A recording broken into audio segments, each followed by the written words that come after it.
Washington. The White House asked Congress on Friday for $44 billion in additional relief in response to this year's devastating hurricanes, but facing rising budget deficits and pushing a tax cut that could cost $1.5 trillion, the administration also suggested that lawmakers make spending cuts to offset disaster costs. Republicans have been conspicuously quiet about the ballooning national debt as they press to enact deep tax cuts before the end of the year.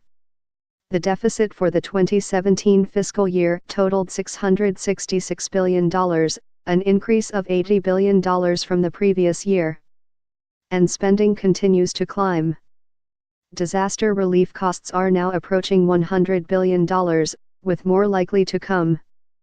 And congressional leaders are eyeing a deal that would allow non-defense and military spending to burst through strict caps put in place in 2011, when Republican leaders made fiscal rectitude a central organizing principle. The latest disaster request seemed to indicate that deficit concerns may be rising, at least in the White House.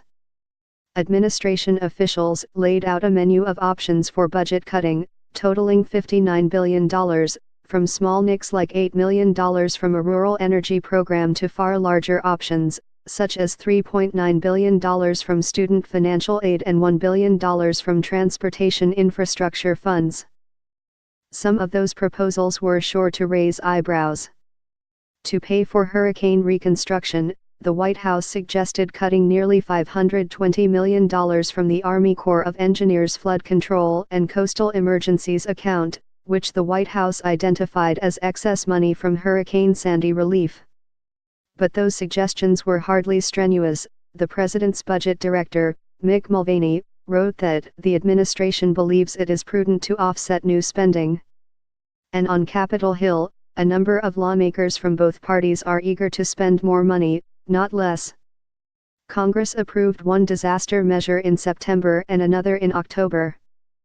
If lawmakers provide the newly requested funding, the TED for disaster relief approved by Congress in response to Hurricanes Harvey, Irma, and Maria, as well as the wildfires in western states, would total about $96 billion. The latest relief request was swiftly dismissed as inadequate.